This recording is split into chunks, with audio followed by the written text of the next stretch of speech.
Ok, pour faire cette vidéo, j'ai revu toutes mes vidéos précédentes pour compter le nombre de fois où je vous ai dit à quel point il était important de se protéger. 12 fois. C'est faux, j'ai pas compté. Mais je vais pouvoir rajouter à ce chiffre fictif une fois de plus, parce que dans cet épisode du choix du matos, on va parler de protection, ma gueule. Je dis ça comme si ça en jetait un max alors que pas du tout.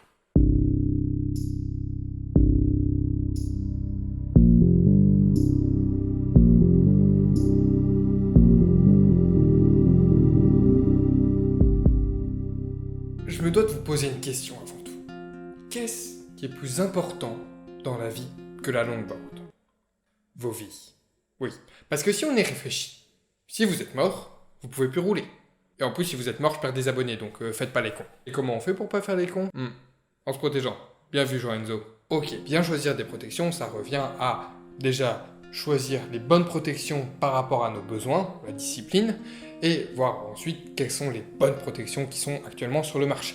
Et je vais commencer par ce qu'il y a le plus dangereux dans la longboard, le longue distance pumping. Non, le downhill. Alors, quand on fait la descente, il y a deux protections obligatoires, nécessaires, indispensables. J'ai pas d'autre objectif. C'est le casque et la paire de gants. D'ailleurs, sachez que si vous vous montrez par exemple en vidéo en train de faire de la descente sans casque, c'est vraiment mal vu par la communauté, et probablement aussi par vos parents. J'en ai déjà parlé dans ma vidéo « Comment survivre en longboard ». Quoi qu'il en soit, en downhill, on va plutôt privilégier ce genre de casque, des casques intégraux, parce qu'ils protègent l'ensemble de votre joli petit minois, ou votre sale gueule, après tout je vous connais pas. Alors, par contre c'est plus cher, mais ça j'y reviendrai. Mais c'est parfois obligatoire pour certains événements. Tout comme peut l'être également, mais ça plutôt dans les courses, les combinaisons en cuir intégral.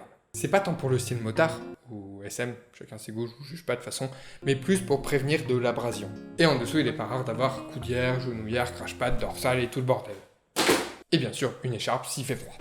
Tellement pratique d'avoir des écharpes en downhill. En freeride, on peut retrouver le même équipement, mais on trouve plus couramment juste casque-bol, paire de gants, coudière et genouillère. La raison, c'est qu'à niveau égal, on va moins vite, généralement sur des spots moins dangereux, et on a besoin de plus de liberté de mouvement. Cela dit, en freeride, vous portez ce que vous voulez tant que vous avez au moins votre casque et votre gant.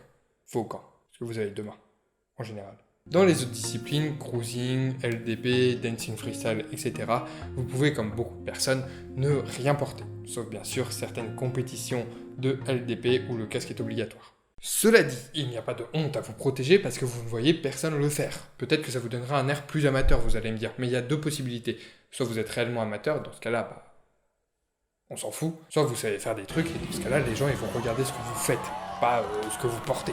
Réellement, quand vous débutez, n'hésitez pas à vous protéger parce que vous pouvez être dégoûté juste parce que vous avez fait une mauvaise chute ou deux. Et j'ai pas envie que vous soyez dégoûté de la longboard. Petite nuance par contre, pour les gants, parce que les gants de freeride, hop, quand on les met, vous voyez que ça protège pas du tout le poignet.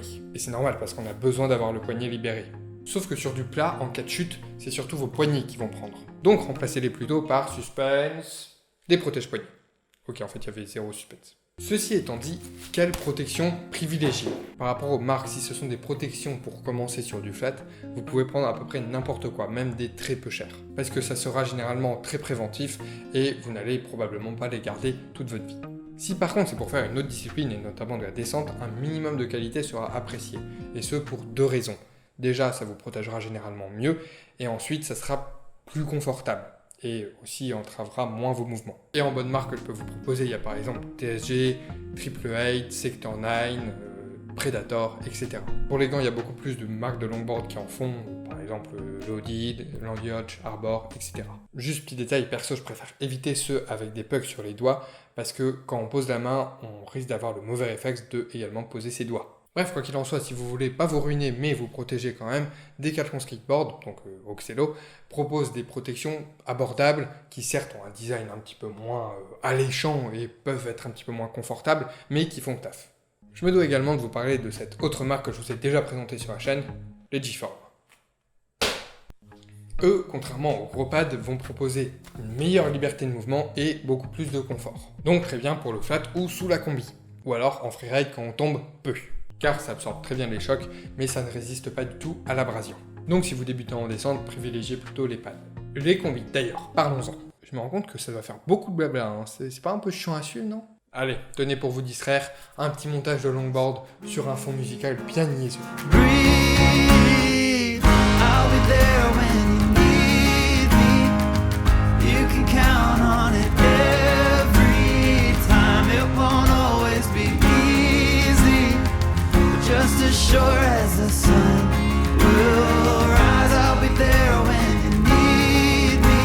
C'est bon, on reprend. Les combien en cuir. Ça se fait surtout sur mesure, donc il faut contacter directement un fabricant et ça peut revenir assez cher. Plusieurs centaines d'euros pour rester soft. L'alternative moins coûteuse sera les combis moto, mais ils sont beaucoup plus rigides, donc nécessitent quelques ajustements, notamment aux articulations. Toujours possible avec la compétence couture de peau de bouffe-tout. Putain, faire une référence Dofus dans une vidéo longboard en 2019, ça c'est fort. De même pour les casques intégraux, ceux de longboard sont chers, il faut compter au moins 200 euros. L'alternative des casques moto a le même problème, c'est le confort, parce qu'ils sont beaucoup plus lourds, ce qui n'est pas trop gênant quand on reste assis, mais en longboard ça se sent. Un dernier truc, si vous êtes un petit peu short en niveau budget, checkez régulièrement la catégorie bon plan de blog, que je partage également sur Facebook, je vous mets tous les liens dans la description. Également, il vous reste le marché de l'occasion, notamment Brock en Skate sur Facebook. J'espère que ça vous aidera à protéger vos petits mollets. Si ça vous a plu, vous pouvez presser violemment le bouton j'aime de cette vidéo, vous abonner pour devenir des bushings de l'espace.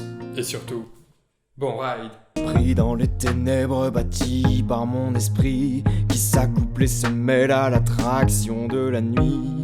Nuisible et pourtant je ressens cette séduction. Devrais-je endurer ou me défaire de cette union?